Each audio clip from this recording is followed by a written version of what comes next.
15th of November 2017. So exactly 5 years ago to the date, Australia had a plebiscite or a public vote, yes or no. Should we allow same-sex marriage? And the answer was a resounding yes. No, it wasn't a resounding yes. The answer was a yes. It was about 60-40, thereabouts. So 5 years on, how are we going? Where are we? Has the sky fallen in? Has a man married a fence post? Or has there been a subtle, insidious agenda slowly creeping into many facets of our society? Worth thinking about, particularly on an anniversary like this. So, welcome to Christianity Out Loud, weekly word number 43. If my maths is any good, maths and memory is any good. Hey, if you're a regular watcher of this, why don't you subscribe, be it on YouTube or Rumble, or you can follow me on various other social media platforms, all linked down below. So I listened to Joe Rogan Experience, biggest podcast in the world. He had Matt Walsh on, and Matt Walsh is a part of the Daily Wire group. If you don't know them, that's Ben Shapiro, Jeremy Baring, Matt Walsh, Michael Knowles. There's a few others as well. They're the names I can remember off the top of my head. And probably the first 2/3 of this interview, this dialogue between Rogan and Walsh, was about Matt Walsh's documentary, What is a Woman? And it's a very, very, very telling documentary just about the state of where we're at as far as definitions go. I'll leave it at that. You can go and watch the preview yourself. I think the first 15 minutes is up on YouTube, available to watch, or go subscribe to the Daily Wire and you can get all of it through their platform. And then the conversation shifted onto marriage. And it was very interesting to hear that conversation between Rogan, who's an out-and-out liberal, okay, and Walsh, who is an out-and-out conservative. Now, what I found very interesting about that conversation is that it wasn't Matt Walsh, the conservative Christian, who introduced either Christianity or the Christian worldview or the Bible into that conversation. That was actually Joe Rogan that introduced that aspect,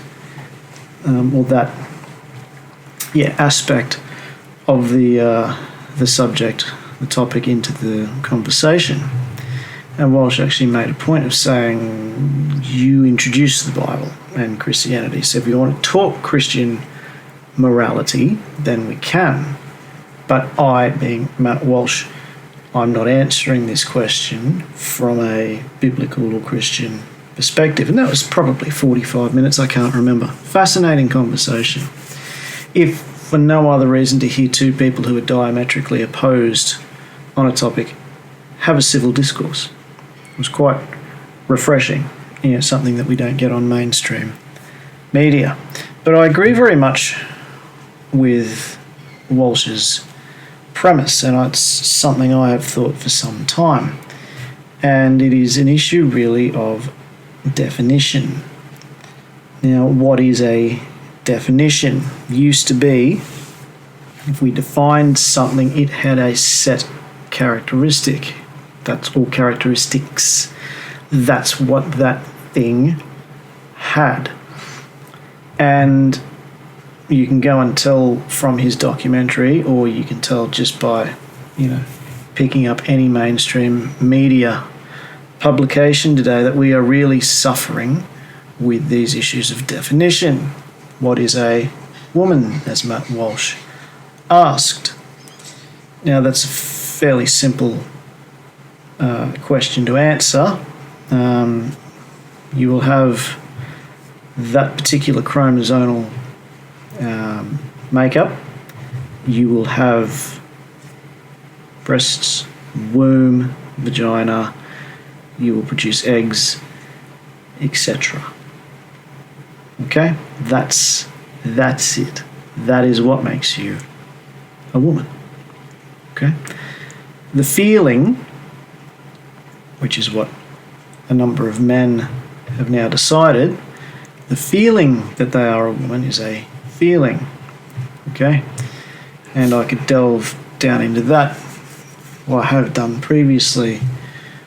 But my point here, not to go down the trans route at this point in time, is it's a definition. It is an issue of definition. What is a woman? Used to be a woman. Now it's changed to include anyone who feels like they're a woman. Such is the state that I could identify as a woman. I could wake up tomorrow and go, I identify as a woman. And there are a lot of people that would just accept that as reality. Of course, it is abjectly not reality. I am not a woman, regardless of how much I feel like that. So, Matt Walsh's point was the issue of marriage is a definitional issue. Marriage is between man and woman. And there are social, cultural benefits for that to take place. That has always been the tradition. Okay? If we change that to include any two adults, what is the social and cultural benefit for that to take place? What is the government's interest, as it were, as the representative of society and culture? What is the government's interest in gay marriage? It serves them no purpose. Okay? It is not a union that can bear children. It is just not. And then comes in the issue of, okay, what about people who are in same-sex relationships, who are gay, whatever, and they want the same legal protections, the same health benefits, you can visit a partner in hospital and all of that stuff. I go, okay, fine, yes, I'm an out-and-out Christian, but we're not approaching this conversation from an issue of Christian morality. Therefore, I'm prepared to leave that on the table. You want a relationship like that, legalised or recognised by government, call it something else. Marriage is the union between man and woman. Okay? You want a civil ceremony, you want a civil union, you want to call it something else. I don't care. The fact that marriage is that is not discriminatory. That is what marriage is. Okay? But 5 years ago we had a vote. And what do you know?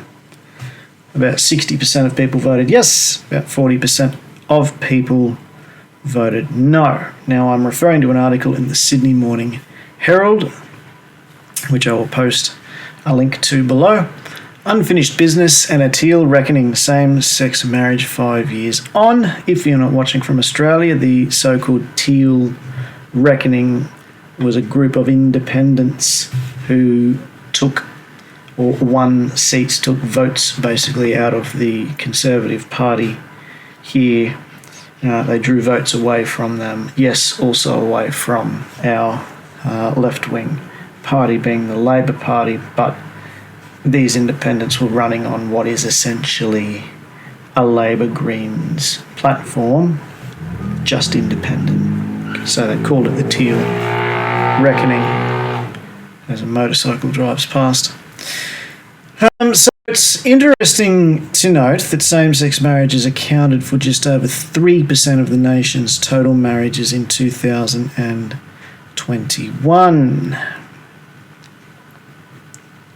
Now, for those of us who voted no back in 2017, I was one of them. Don't care if that offends anyone. Okay? No one was willing to sit down and have a conversation with me about it. And I wasn't doing this then, so I couldn't really articulate my feelings or reasons online. Now, there is a... Let me find her name.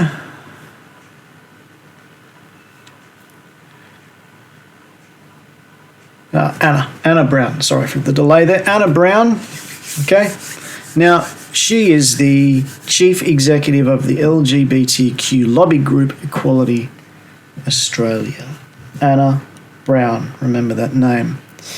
Now, she said, quoting in this article, that the grave consequences of opponents of same-sex marriage warned during the 2017 campaign may not have come to fruition. No one has married the Sydney Harbour Bridge, Brown observes.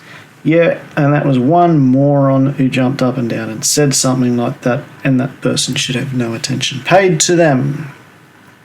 The sky didn't fall in, says Labor's Penny Wong, who's also a lesbian.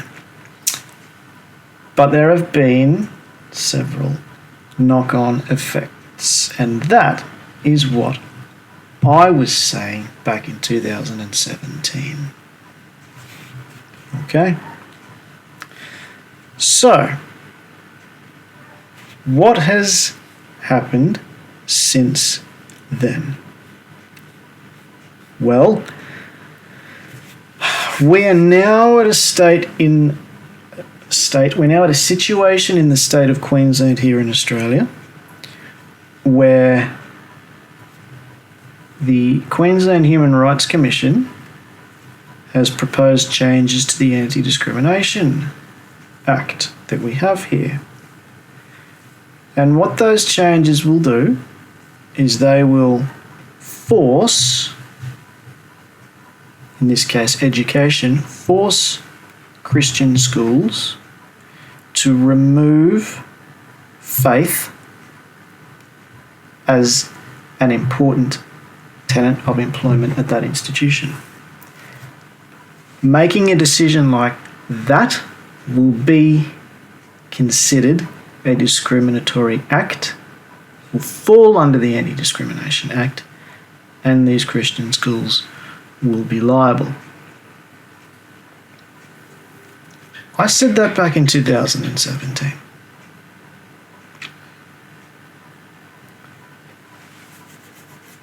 I also said that it doesn't stop at adults. They will come for your children, they being these sorts of advocacy groups. And I've mentioned before, those of you who are in Victoria, the fact that a child, if the child wishes to transition, change genders, undergo those sorts of procedures or that sort of gender affirming care, if you like, and the child's parents don't agree to that, then the school in Victoria, the public school, the government-run school, can determine whether that child can legally make a decision on their own. So, who's parenting the children? Not the children.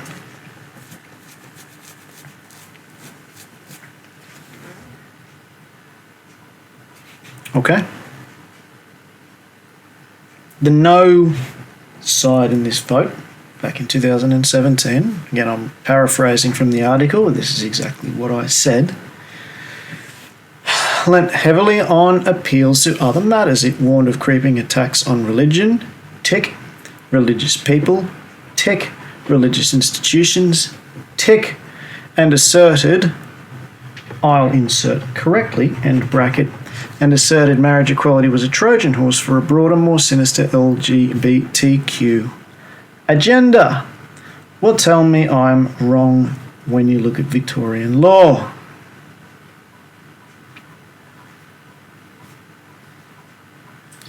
The problem also is when these advocacy groups and people say the quiet part out loud.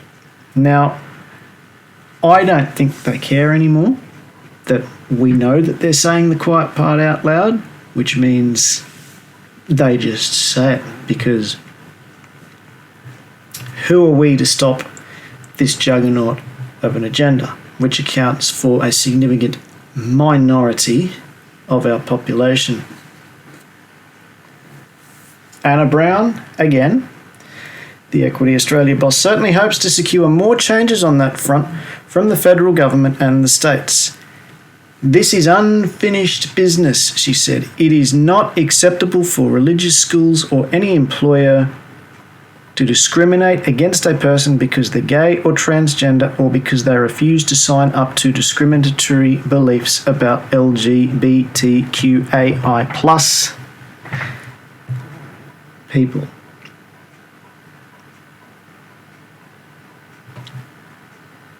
That's the quiet part out loud.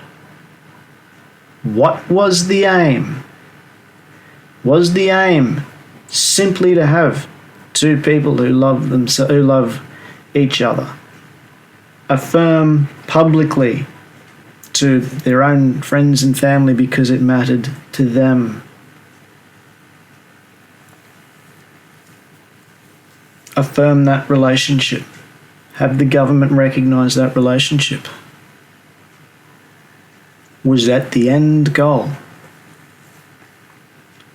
No, it was not.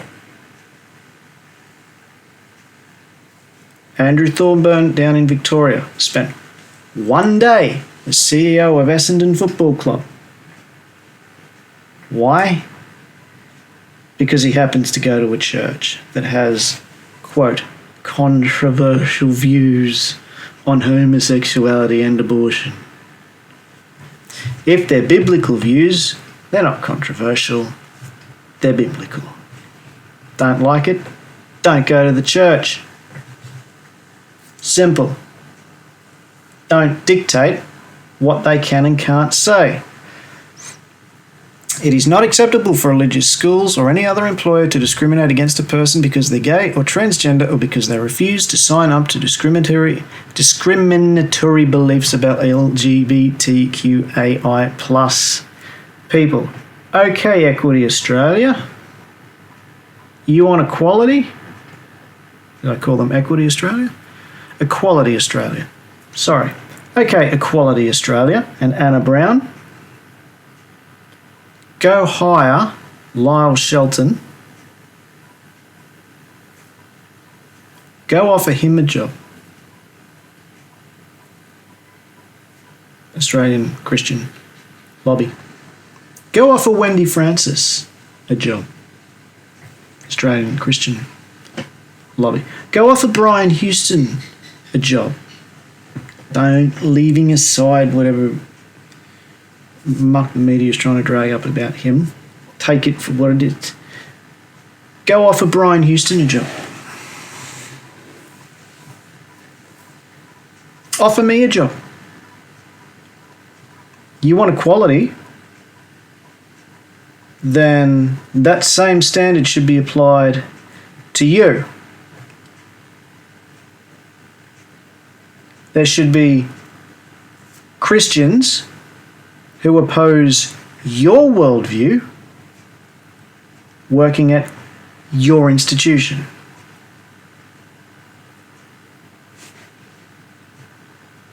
You want equality? Fair's fair. Ball's in your court.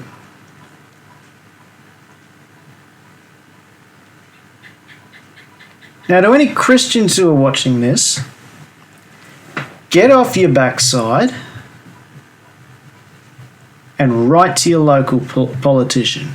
Write to your local political member, state, federal, I don't care. I've done it. I will advocate more. I plan to phone, I plan to make appointments, I plan to go speak to these people. Go and talk to them.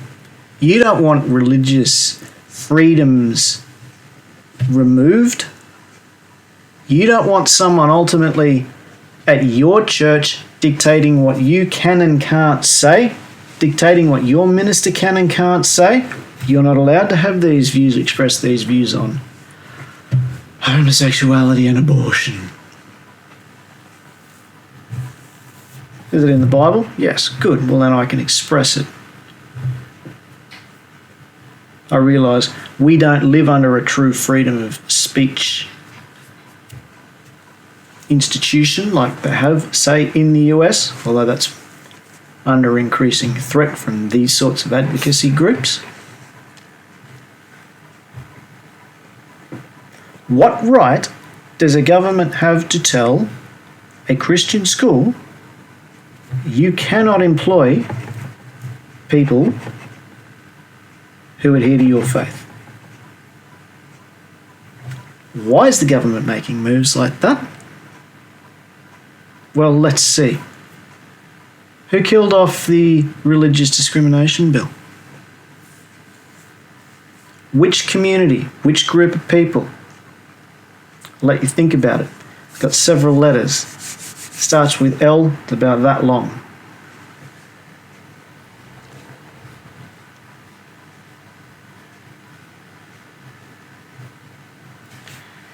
What are we going to do? I'm going to fight. Figuratively, not literally. I'm going to fight. This is not over. The only way it's over is if apathetic Christians roll over and let it be over. No. No. No, you're going to have to do something far more drastic to stop me from talking. Stop me from standing up for my beliefs and my faith. You want equality applied across the board. Anna Brown, Equality Australia. I'm expecting several outspoken conservative Christians who openly oppose your worldview and your morality and your ethics. I'm expecting them to be employed by Equality Australia if this government bill passes. God willing, it doesn't. And God willing, Christians stand up against this utter madness. Trojan horse, you bet damn well it was a Trojan horse. Where were you 5 years ago? Until next week. God bless.